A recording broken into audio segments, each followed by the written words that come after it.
Welcome back to another episode of the Athlete's Feet podcast. I'm Lincoln McKinnon with my co-host Tanner McLaughlin. In this episode, we cover topics such as accountability, being a leader, our favorite sports movies, and much more. If you're listening on Apple or Spotify, please leave a 5-star rating and leave a comment. If you're listening on YouTube, please leave a like and please subscribe. Thank you for tuning in. Let's get to it.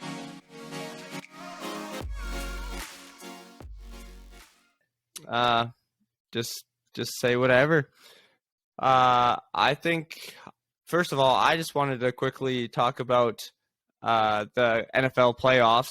We had Joe Burrow going back into or playing the Buffalo Bills in I don't know how you say it, alternate game. No one was home, if that makes sense. So that's a weird structure for NFL playoffs. The one thing I wanted to ask you on it is, do you ever end up watching these games thinking that you want to be out there, or do you just love watching the football? It's a mixture of both. Obviously, my goals are trying to get to the NFL. So yeah, I would love to be out there. But at the same time, it's the off season. I enjoy watching football. I've always kind of enjoyed just watching the game. And especially the older I get and the more I understand the details of it and the defenses. And I sit and watch tight ends all day. I watch every tight end when they're in the game. So it's a mixture of both. But for the most part, I really just enjoy sitting back on my couch and watching some good football on Sunday. And who doesn't? It's not the NFL playoffs, but more NFL news, I guess. Your friend Braxton Jones, first team all-rookie. What a huge accomplishment, especially from someone from Southern Utah. What did you learn in your time just playing beside him and learning from what he did on a day-to-day basis? Yeah, well, first I want to shout him out because I posted this on my Instagram earlier today. I think he's the greatest Thunderbird, Southern Utah Thunderbird of all time. There's not anyone that's done what he's done in his first year in the NFL. And I already know with his work ethic and who he is, he's going to continue to strive to be better and keep proving people wrong and proving the people that know him right. But to answer your first question, the dude has been a beast since I've known him.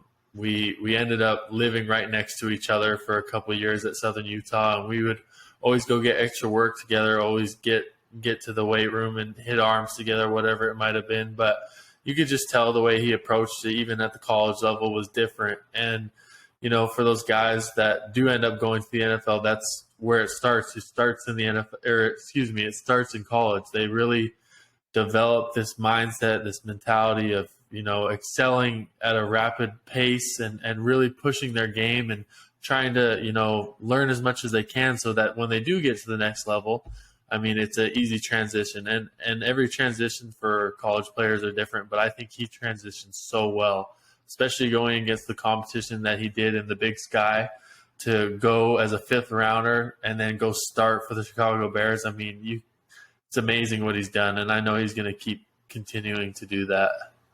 Yeah, and if you guys don't know who he is, either look him up on Instagram or look him up on YouTube. He is a beast of a man, like just a tank. I don't know, how tall is he? He's 6'5.5" and long. Like his torso. I was gonna say he looks super long. I thought he was like 6'7". He's a big man. We're the same height, but his torso comes up a lot higher than mine does, and his arms are super long. He's great. And like I said, he's just going to continue to keep developing and learning those tools that he's being taught. So it's going to be exciting to see what he does in the next couple of years. Yeah, a huge rookie season. But good. Going outside of the NFL, I was talking to someone the other day, and we were just talking about just being busy. You get older, you get busy, you got your own stuff going on. How do you maintain relationships, friendships, and family relationships when you're on your grind? Right? I know even for myself, I find it hard to spend the appropriate amount of time that I want to with the people that I love and care for. So how do you do that? Well, it's been a blessing to have social media in my life because social media has allowed me to stay connected with people back home in Canada and around the world, or I guess around the North America with the people that I've met. I struggle with it because I get kind of lost in my grind and lost in my work. So I don't do the best job keeping up with people that I should. But for the most part, I mean, my family, I always try my best to stay caught up with them and my friends back home. But it's tough. You got your own thing going on. You got your own life kind of, and you think that these people you grew up with, you're going to talk to them for the rest of your life. And some people you do, and some people you don't. So it's interesting to see, like, now that we've been out of high school for a while, who we still keep up with from back home and who we don't. And I know for you, it's the same thing. You're grinding with your work. You're super busy. Obviously, we're doing the podcast now, so you're busy with that. Plus, you're coaching. Plus, you're working out. You're doing all this stuff. So, I would ask you Yeah, the it's a same thing. grind. How It's a is it? Like, grind. how do you go Yeah, about keeping up with just these like people? just like you say. And on top of it, I think you never necessarily get to put in that effort that you want to. And I think also it's about having maybe some conversations with people that it's not that I don't mess with you, but it's like I'm busy, so it's just like being okay with not communicating every day or communicating every week, right? But that doesn't mean that my feelings towards you are different, right? So like even I think just that is huge, like having a known um connection with the other person that you don't have to actually put in that time all the time because you're busy. And if you're not, then that's awesome, but most people got shit to do. So I think that's a And huge part of it. and I'll go back to Braxton. Me and Braxton were great friends when we were at Southern Utah, and we still are. But this last season, we've both been so busy that we haven't talked that much. And I mean, we're both on our grind. I know for football, I can't talk for everyone, but for football, I mean, you're busy all day long. The last thing you think about is, trying to reach out to your friends, do whatever when you get home from work and get home from playing and practice and working out. So, I mean, you just throw if you're truly about it, you throw yourself into it, and you know that when there is downtime, when you do have the off season, that gives you time to go and keep those friendships alive. Yeah, and I think it's important to do so, but I think it's also important to realize like you got to put you first, right? And that's part of the sacrifice at some point. I mean, it's tough to say, but it's true. If you really want to benefit yourself, you got to put yourself through the stuff, and people will either be okay with it and understand, or they won't, and that's just part of life, right? You can't if you're making everyone happy, you're really not bettering your life because when you're going to have the time to do so. So it's definitely a balance, and you got to pick the people that you really want in your life to make that effort for. But I think it's huge because obviously having a circle there to support you and tell you when you're wrong, right? Like that's huge, and you need that too. So I think it's definitely a balance. And I think too, it's huge that you said that the circle, your inner circle. I mean, those are the people that you're taking advice from, you're listening to, you're bouncing ideas off them, and you really trust those people. Your inner circle, you should trust like full heartedly. You should know that you can go to them with something and know that they're going to give you some good advice back and really try and help you out.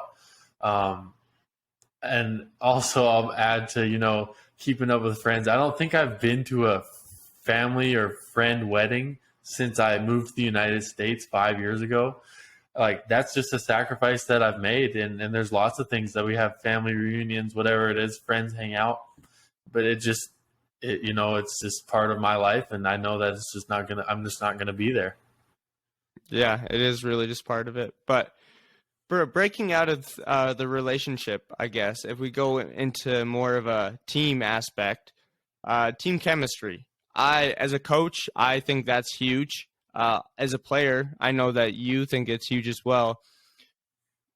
What can team chemistry really do for you personally, like individually, and as a unit, right? Like, and this can apply to work, obviously sports and family as well. Family is a team. So What can a strong family unit really do for you? Well, I think it just comes down to trust.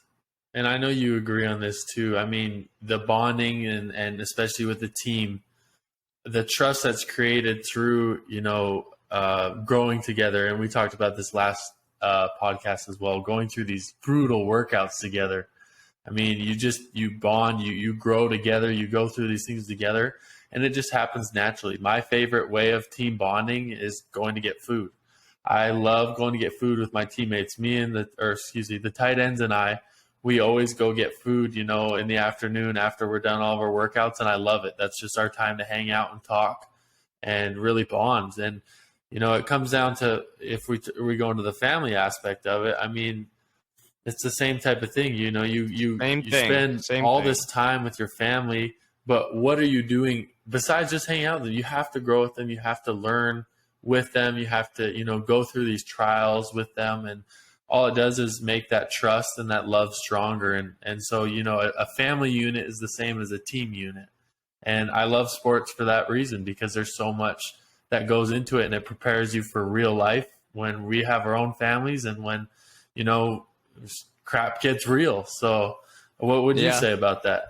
No, I think especially for the family aspect of it is, if you're let's say a teammate or something and you just hate the environment, you can leave, right? And you can go find another team. But for family, if you decide to leave because you guys can't get your issues together or somewhat get on the same page, like, you don't really get another shot, right? Like, you can have good family friends and have your own family, but like, you only really got one true family, so you really got to stick it out through everything, right? And every single time that you come home with the hard stuff, those are the people who are really there for you all the time.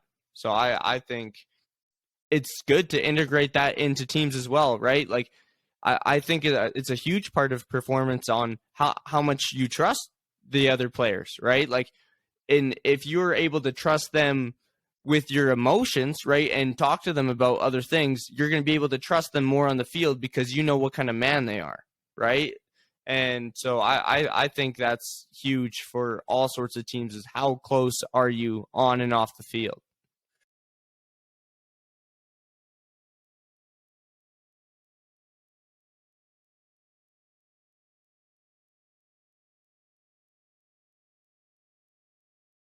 And Are you forming connections?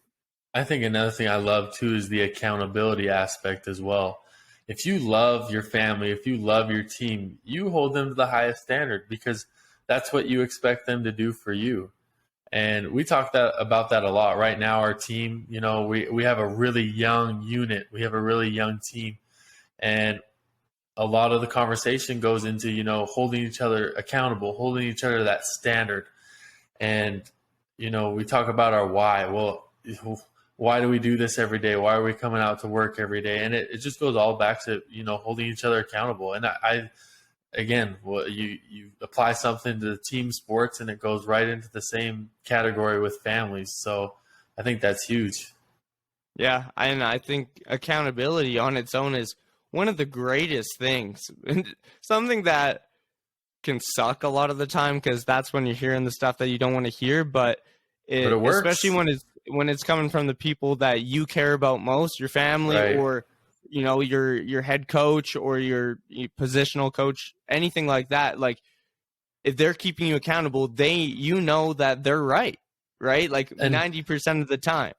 and how do you go about, instilling accountability in your team with your high school basketball team? What do you challenge them to do to hold each other accountable, to go about practice with that accountability aspect?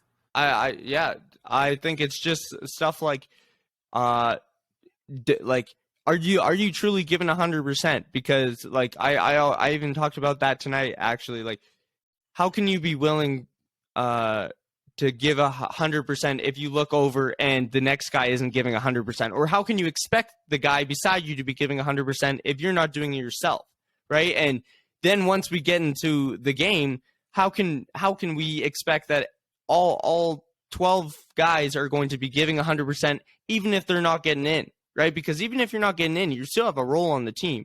So every practice, like no one, I don't care if you're, the 12th man or the number one man, like on sprints, like you better be sprinting, right? Like on a rebounding drill, you better be giving it your all, right? Like shit like that, like the stuff that nobody wants to do.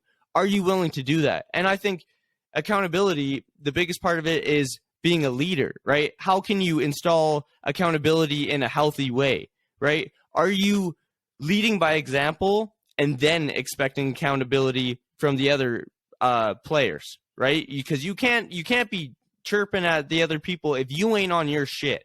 That is one thing that I can't stand. People who want to talk the talk say, "Oh, it's your fault, but then when they got 50 push-ups, they're doing 45. Right? Like that's not a leader, and I think that's a huge thing for a team. And I love that you brought that up because we've been, again, discussing this with football lately. Anyone can be a leader.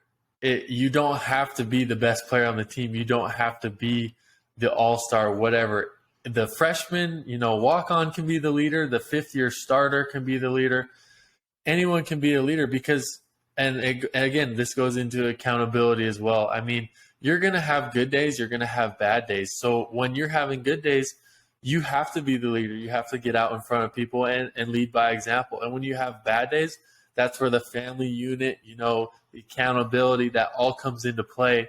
And that's when your teammates are there to pick you up because they've seen you at your best and they know that you can do better. They know that they have to expect this out of you. And the more people you get on board and the more people who get on this accountability train, if that's what you want to call it, I mean, it's just contagious. Yeah. It's just contagious. And that's what these winning programs do. You look at these Alabamas, the Georgias, whatever. I mean, they're just different. They just know how to win, and that all stems from this accountability factor. Yeah, 100%. And you know what you're getting yourself into, and it's good. It's funny that you touched on, you don't always have to be the star player or the best to be a leader.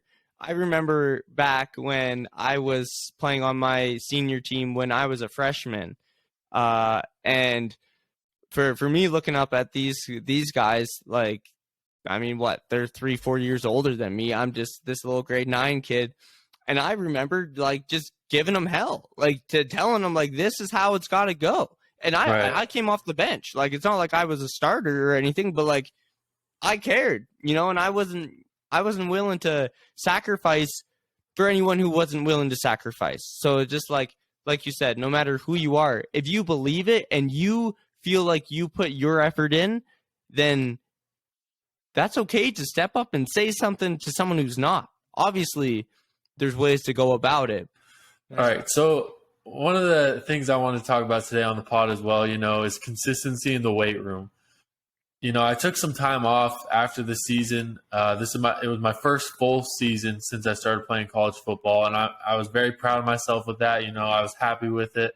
Obviously, there's lots of things I need to clean up, but the biggest thing coming out of that season was recovery and letting my body rest, letting my mind get a mental rest, and that was huge for me. Now, coming into the new year, obviously we're back, football's back, school's back, and I'm back right into the off-season grind. Biggest thing I've learned coming into this and taking that much time off is consistency in the weight room when I got back.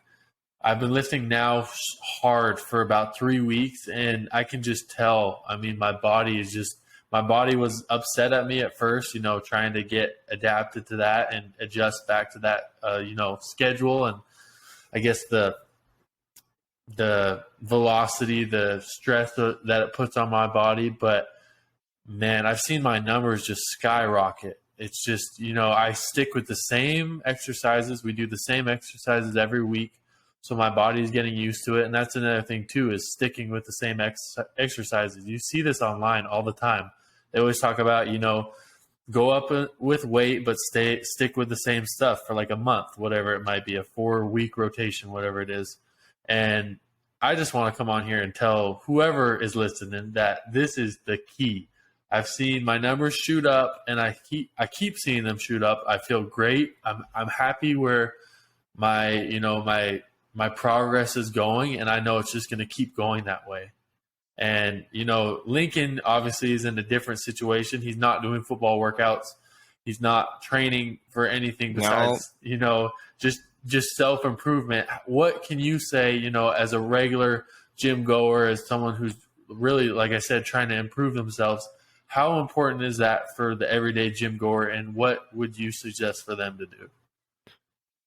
Well, I think anyone who goes to the gym, I think the one thing I would say is obviously consistency above all. And like you're saying, like do the same thing for 4 weeks, well, and it'll pay off.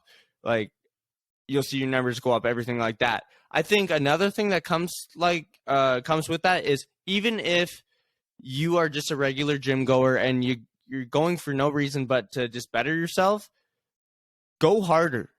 I know I see too many people in the gym, including myself a ton of times, wonder why they don't get more results, but then they go to the gym and they just do the same exercise with the same intensity, and it's not 100%. Like they're going at 70% and they think that they're maxing on their reps, and they're not. I see it all the time. I do it all the time. But it's, if you really want to get the success out the way that you want out of the gym, you have to push yourself consistently. And that's what I see with you, especially when you're feeling your best. It's when you're working your ass off and pushing yourself past what you think that you Right. could really even do. So even if you're someone who just goes 3 times a week, well, you better push yourself hard, and then you better give your body the food that it needs to recover properly. Right. I agree 100%. And, I'll use myself as an example of going harder than you think you can go. Right now we have 2-hour windows for our workouts. We go do running, conditioning, speed training, change of direction, whatever it may be. And then we go spend an hour in the weight room. And it's brutal. I mean, your body's beat up. We take rest days very seriously. If you're training as hard as you can and working as hard as you can in the weight room and on the field, whatever it is, your rest days should be just as important. For me, example, my rest day is tomorrow. So tomorrow, I'm going to get up super early. We have a team stretch, team recovery in the weight room. And then we have a team breakfast. And I'm going to spend the whole day off my feet. I'm going to be in the training room. I'm going to be doing everything I can, to get the swelling out of my legs, out of my body, and really prepare for the next 2 days after that, which are obviously very intense training days. So you have to, just have it's to, huge. It's huge. It's huge. You're right. It's so huge. And I don't recover as much as I should, or do enough for my recovery, because I'm busy. And then I blame it on that, but when I get time to go to the gym after work, I'm usually doing something for the podcast after I go to the gym. So I go there for, like, let's say an hour and a half doing my lift. And I'm like, I don't got 20 minutes to stretch. Like, I got to go. And my gym partner always stretches after, and he always gives me crap because he's like, what are you doing? And then I do feel the effects when I don't. Like, I hit chest 2 days ago and I'm sore. Like, I gave it, but like, I am sore, and I just didn't stretch enough. Right. And just stuff like that, and like even things like water, like we've talked about before. Yes. It's huge, right? And you need to give your body that fuel. I was going to say that exact thing. I mean, the water, I drink so much water. If you don't have an ice maker at your house, ask Santa for it next year. Ask your mom, ask your dad, ask your girlfriend, your boyfriend, whatever it might be. You need to get an ice maker. For me, that's what works for me. Because, I have an ice maker, always making ice, always pumping it out at my house. And I always have a water bottle full of ice with ice water. And I know that might sound weird, but it works. That's what I love doing. I love water. I crave it. So water is huge for me. And then food too. Those are things you can control. You don't have to, to go after a hard workout, to go run through McDonald's. That's not helping you with recovery. That's not helping build your body. You get a good meal in, and you eat good food. That helps with your recovery process. And sleep. And we've talked about sleep. I'm not going to get into it a bunch, but sleep is your number one asset if you're trying to recover properly. Yeah, that's my biggest flaw right there, is the sleep. It's hard. It's freaking hard, man. And I don't feel like I don't have enough hours in the day. And then, but I do, and I just waste time. I mean, I'm sure if you there's an hour or two that I waste that I could be doing more productive things, and then I would feel like I could get to bed at 10:30 instead of 12:30. right, and if you look But at, I mean, if you go back in time and you look at how our ancestors went to sleep, the sun went down, they were going to sleep. The sun came up, they're up working, hunting, whatever it may be. And that's what our bodies are supposed to be used as. We're supposed to, get 10 hours of sleep. We're supposed to rest like crazy because if you want to be, your best version of yourself and maximize your potential, you have to go to sleep. You have to allow your body to recover. It's good for your mind. It's good for your body. There's so many pros to it. I mean, I know for men, it's great for testosterone boosting. There's just so many things that people take advantage of it, and I'm one of them. I mean, I stay up way too late half the time, just because life is life, but it's the people. I mean, for example, the best example is Tom Brady. That dude goes to sleep so early, and LeBron James. I mean, and LeBron James. Yeah. I mean, the best athletes in the world, sleep is their biggest asset. I sleep in a hyperbaric chamber. I try and do this, especially in season. I haven't been doing it as much lately, but shame on me. I need to get better at it. But the hyperbaric chamber, I go take a nap in there for an hour or two, and it's double the recovery. It's great. Obviously, not everyone has access to that, but naps, power naps are great. If you don't feel like you get enough sleep one night, to be able to get in there or get into your bed and take a quick 30-minute nap, you feel way better after. So you just have to be disciplined with it. Not a nap guy. You're not a nap guy? No, well, you're working too hard, man. Probably in the last 2 years, I've maybe had like 8 naps, maybe. Wow, that's crazy. Yeah. That's crazy. I don't know. Just can't really fall asleep like that, and I don't like to. I feel like I'm missing out on stuff. Oh no! See, we get done a big workout. I get some food in me, and if I can crash in between classes or before I start practice, whatever it may be, even if it's for 20 minutes, those are the best 20 minutes of my life. When I'm going through it, when I'm tired, my legs are tired, whatever. It's just a mental break, and it kind of refreshes you and helps you, stay on track when your body's telling you no. And do you see, with the incoming freshmen that just came into Tucson, how do you feel like they take care of their body with the recovery? Do you think they take it as seriously? Do you think it's some yes, some no? Yeah, I mean, when you're young, you don't. You don't. You don't know any better. You don't think to. I mean, you're so accustomed to high school where you can just go. Like you can run for hours, you can do all this. But the older you get, you soon learn that you can't function like that at the highest level possible. And yeah, it's just summer training, off-season training. They have a couple hours of hard workouts, every day, but once practice comes around and they're hitting and their bodies really start to feel it and, that builds up, they'll figure it out over time and they'll, figure out that they have to be in the training room because that's the only way to stay healthy is work on your body. And that's your moneymaker. You have to. That's the only way to go about it. And, we say all these things and it's so much easier said than done because it really is. Like, I'm not perfect. I'm still learning. We use the examples of LeBron and Tom Brady because they are literally the GOATs. Like we're not even close to that. I learn every day. I know what works for me. I know Lincoln knows what works for him, and everyone's different. You take little bits and pieces here and there, and you try and adjust and tinker, I guess, your own self-awareness and just try and be better.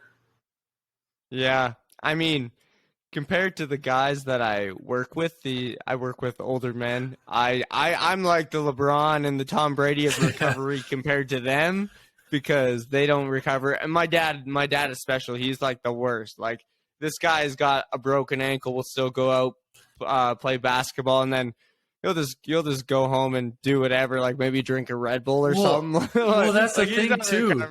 I mean, that's the thing too. You look at like 50 years ago, they weren't stretching before they were going to do stuff. Shoot, these dudes were full on sprinting in wars. Like these dudes weren't out here like worrying about stretching like and recovery. They're literally fighting wars. So I mean, it's just a different. There's such an emphasis on recovery now, and as an We're athlete, soft now. We are soft. We are soft, but I enjoy the way it is, and I'm going to keep recovering hard. So, hey, drink your water, people. If you don't have yourself a nice Stanley Hydro-Fat flask, I don't even know if these are. We're not sponsored by Stanley. We're not sponsored by anyone at the moment. Yeah. But you know, if Stanley wants to make a deal with us, we have open ears. We'd be willing. We're willing. We're willing to talk. We're willing to negotiate.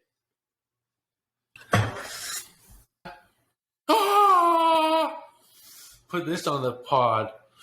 You see these bad boys? I'm gonna put this on the pod. You show them. This is what 5 years of college football training does.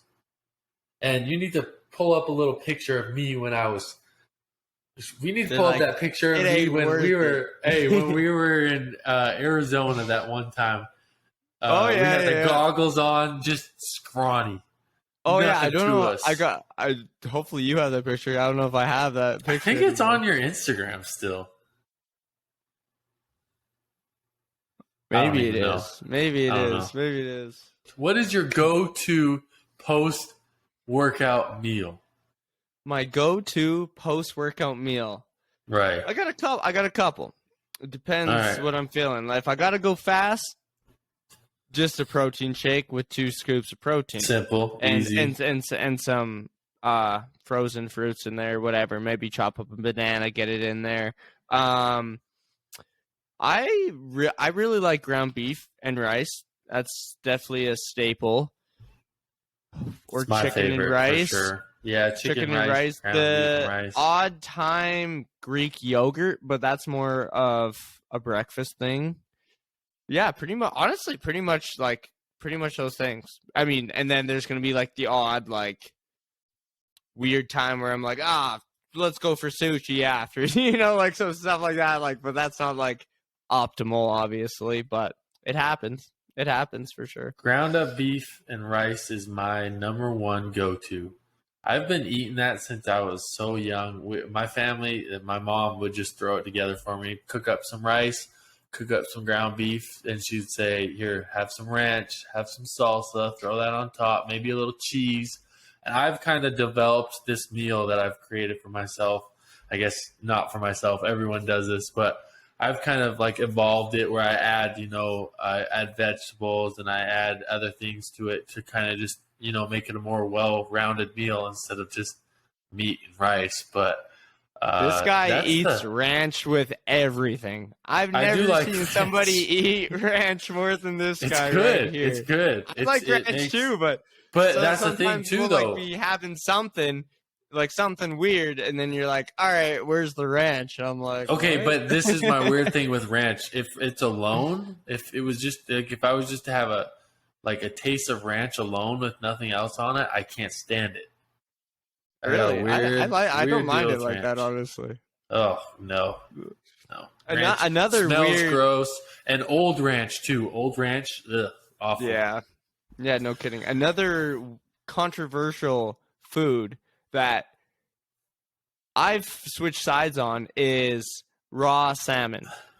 When I first met you, I think we went to some sushi place, and I saw you just slurping up these raw sushi, and I'm like, what is this kid doing? I was like, this is disgusting watching it. I was like, just this raw fish. None of my family ever eats stuff like that. I thought it was disgusting. I remember probably the third time I seen you eating it, I was like, screw it. I'll try one. And just the texture went down. I'm like, this ain't for me. I don't know what ended up changing. You want to get big. I love it now. Changing yeah, probably. It's but it pure actually protein. tastes good. Yeah, it's so good. Lots of people eat it with soya sauce.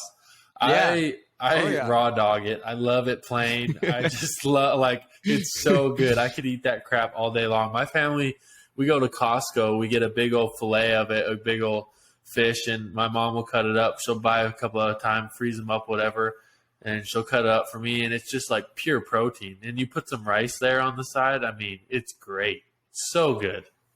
I mean, the last time I was at your house, like I was slurping it down like one after another. I just if you couldn't can stop. get past the texture and the thought of it, it's great. It's great protein. It's so easy, and I hope that salmon prices don't keep going up because that's dang good.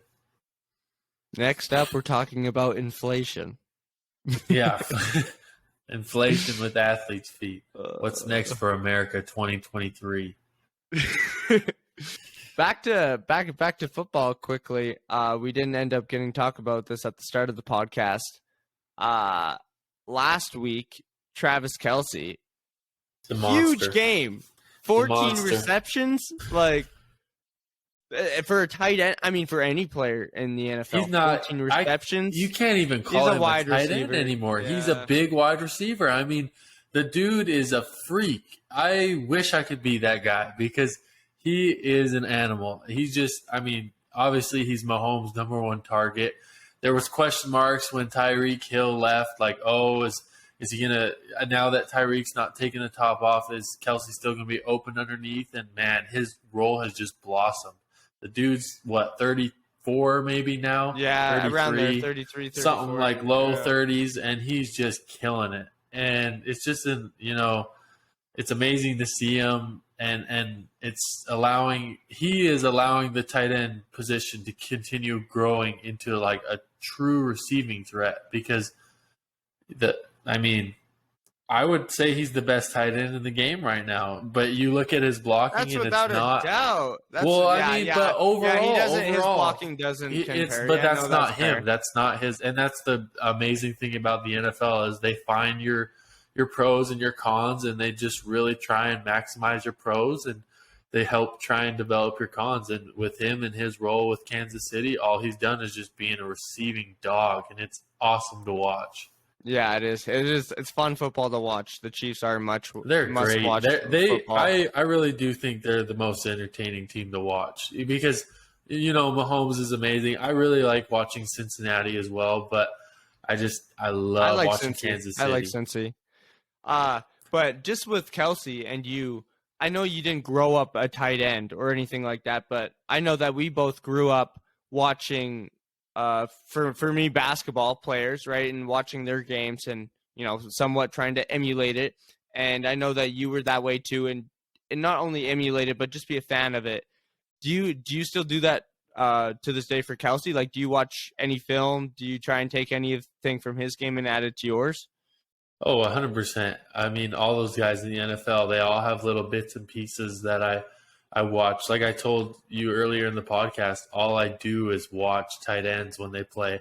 My eyes are locked in on tight ends, on their routes, on the way they block, their steps, their footwork. I mean, the way they release. There's so many things that go into it that I'm just locked in on, and I love doing it. Obviously, I'm very proud to be a tight end, and to be able to play this position at a high level is such a blessing because it is a different type of group. There is a brotherhood that goes into it. I hope one day I can get invited to tight end U because I see all these tight ends there all working on their craft, and I just really hope that I can go there because it's so cool to see these brothers getting this work in together, and I love it. I love being the tight end. So best position in football, not even a question. Okay, in the NFL right now, top 3 tight ends. You obviously Kelce's number 1, Kittle's my number 2, and either Darren Waller or Mark Andrews. Yeah, I love Mark Andrews. He's a beast. Yeah, it's tough to say. They all have different, skill sets, but every starting tight end in the NFL and even the backups too, I mean, they're all so dang good.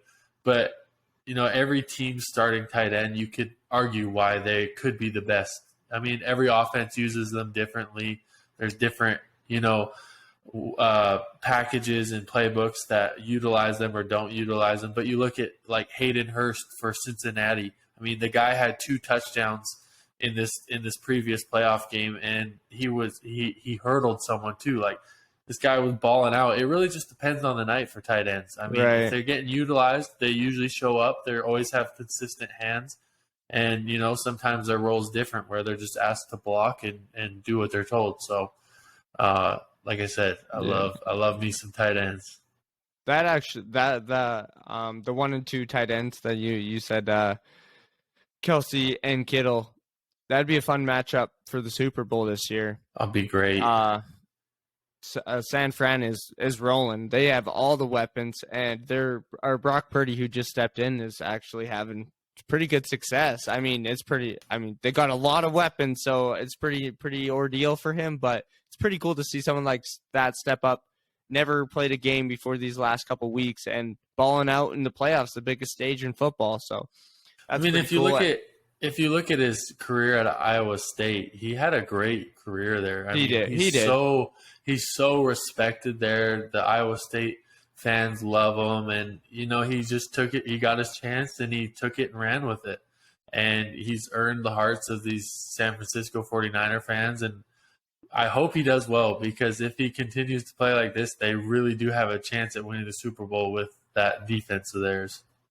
Yeah. Not even talking about the defensive weapons they have. They have a great defense. Great. Yeah, and I would also like to see the Eagles and the Chiefs just for the podcast. I love the Kelsey's Brother podcast, and I think that would be an all-time right there to see them play each other in the Super Bowl. I think that'd be awesome too. So I'm looking forward to it. Who is your Super Bowl favorite? Because for me, it's obvious. I can't bet against Kansas City. But on the same token, I mean, Cincinnati looks great. I don't know. You can't call Cincinnati the favorite. You can't call them the favorite by any means. I think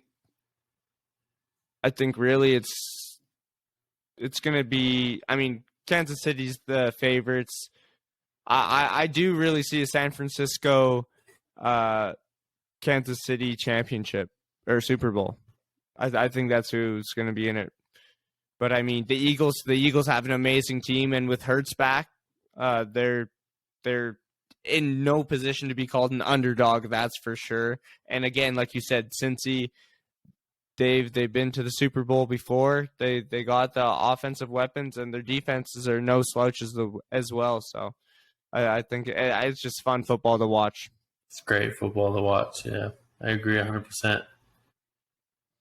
So we're talking about football, but let's get into some sports movies.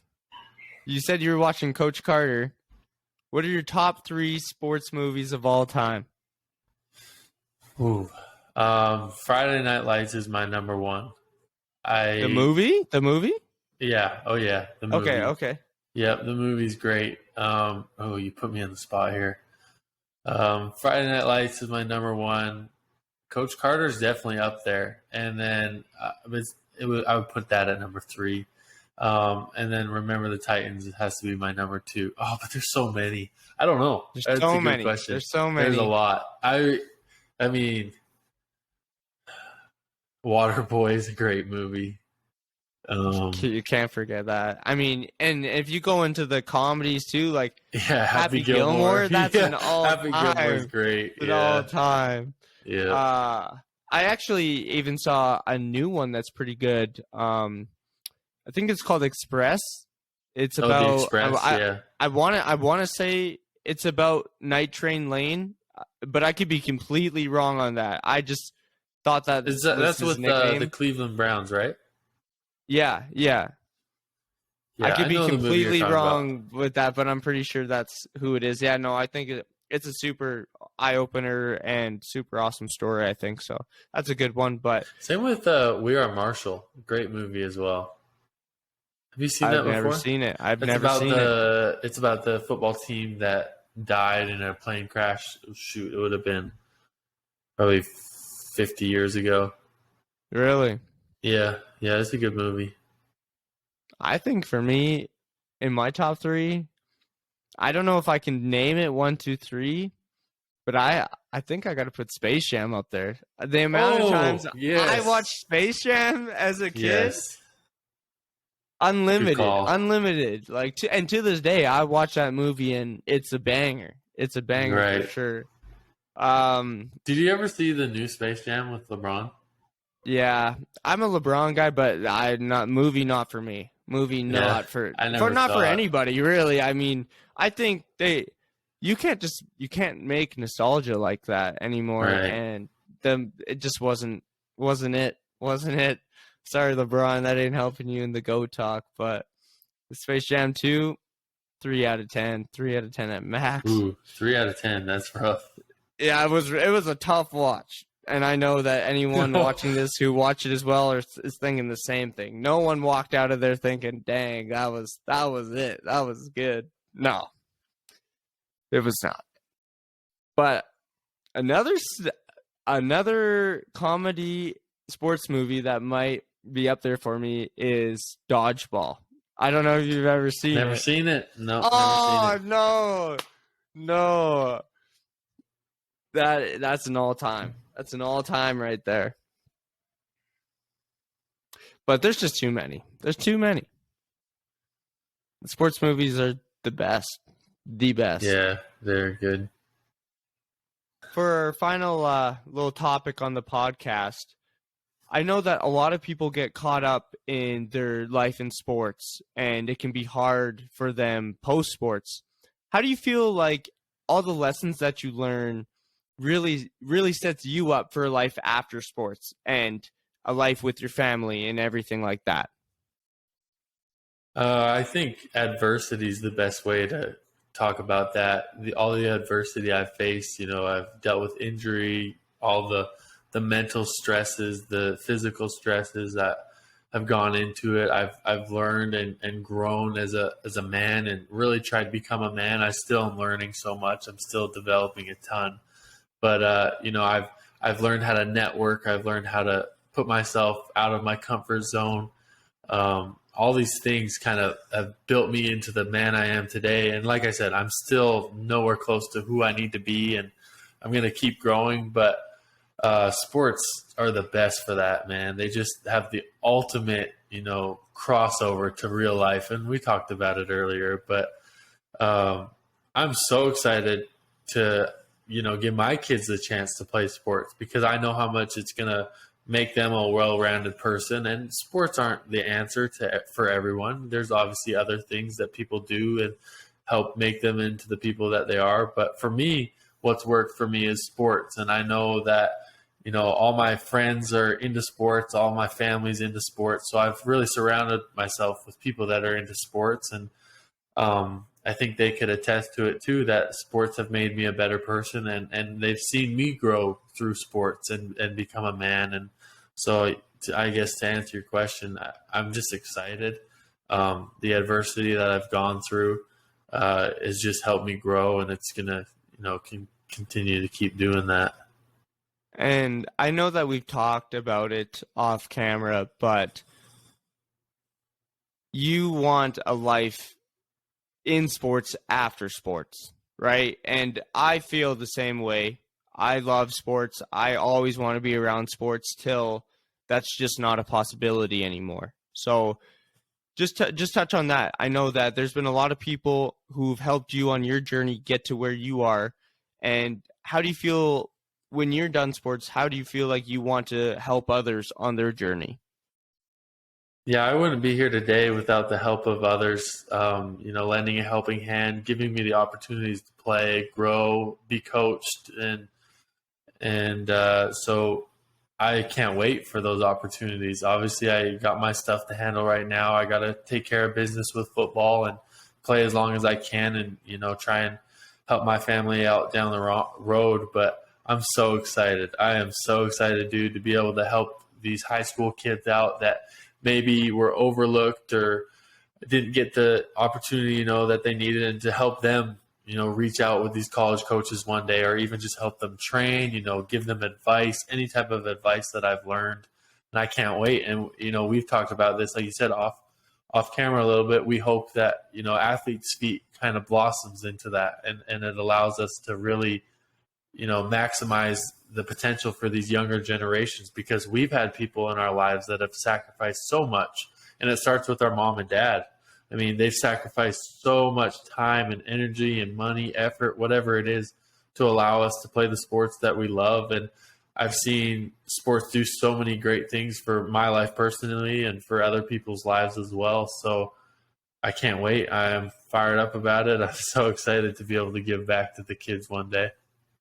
And yeah, just like you said at the end there, parents, it's pretty crazy to see what some parents will do for their kids in sports. Amazing. Like, stuff is not cheap. Well, and they love it almost more than the kids do sometimes. And, and you have to find that fine balance of, love and also hard work, because if you don't love the sport, you can't work hard in it. And if you work it too hard, like I said, you can't truly love it. So yeah, I think every kid has that battle with their parent who loves the sport equally or like you said, more. But it's awesome for that reason, right? Like, just because you're done playing doesn't mean that you're done loving the game. So it's pretty cool when you see parents being able to hand that down to the next generation. And I know that we're both happy and excited for our opportunity to hopefully get that one day with our kids. And I want to ask you, because you asked me about what I'm excited for to give back, and I've had opportunities to give back and to give some kids advice and what I think about the route they're taking, whatever. But you are truly you're a coach. You're truly in it. You truly get to go and be around these kids every day. You get to help them follow their dreams and achieve these goals.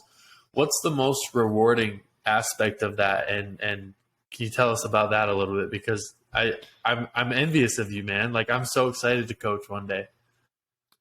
I think this is going to sound cliche, but it's really true. Just being around the kids, like I honestly don't. I try and offer them everything I have, and I'll continue to do that to the day I stop coaching. And I think that's awesome. But these kids give me back just as much. Like, I learned so much from these kids, and I've coached from right out of high school pretty much till now. So I'm still young and I'm still learning my own ways. And so I've got to learn a lot of things from these kids and how to deal with it from the other side. Because yes, I was a leader as a player, but it's different being the true person that they all look to. So I just really try and think about when I was in their shoes and what I wanted from the person in charge, and I just try and give it to them as much as I can. I know that, now being a coach more than ever, it's hard to give each kid that, but it's really just the relationships that you get with each individual kid, because it's totally different. And some kids you get to spend more time with than others, but it's amazing. Like, there's one kid who I've coached for a long time, and I've coached him in spring league. I've coached him in junior high. We go shoot at the Y or wherever all the time, and it's great. I've seen him grow up a ton into a young man, and it's pretty special. Like, I would never trade it for the world. Like, it's a lot of time coaching, but it's more than rewarding. It's definitely amazing. So if you ever have the opportunity to do it, do it. That's freaking awesome, dude. That just gets me so excited to coach one day. Yeah, we're gonna have a little coaching duo going on. McKinnon. Yeah, we're gonna end up. We'll see whose kid's better at basketball too. We already know the answer. Tanner's kid's gonna be 5'8". Hopefully, my kid's about 6'1". 6'1". You see, that's the limit for you. 6'1's the max he can get. With me, the max, we don't know. We don't know how tall he could be. 6'6". You never know. Sorry, yeah, you never know. Because remind the people that are still listening this deep into the podcast. How tall are you actually? I'm 5'11". Yeah, you're 5'11". Oh, what? I am. This We'll dude's pull out a measuring 5'10". tape. He is 5'10". We'll pull out a measuring tape. I'm He's 5'11". 5'10". You know, he might even be 5'9". It's Yeah. sad. It's really sad. Yeah. Okay. It's okay. but okay. you know that's wish. some things you can control in life and some things you can't. So this guy is wilding right now. It's all right. You better marry someone tall. That's all I'm going to say. You just wait. My kid's coming straight for you. Straight for you and your kids. There's no holds bar. I'm taking them to the crosstown rivals, and we're taking you guys down by 20. Yeah, all right. We'll see. Your kid won't be on the court or field for that matter, so it doesn't matter. Oh, this guy's got jokes. All right. Well, I think that pretty much wraps it up for this week's podcast. Please hit like, subscribe, give us a 5-star rating if you haven't. It matters a ton. Thank you if you're still listening. We'll see you guys next week.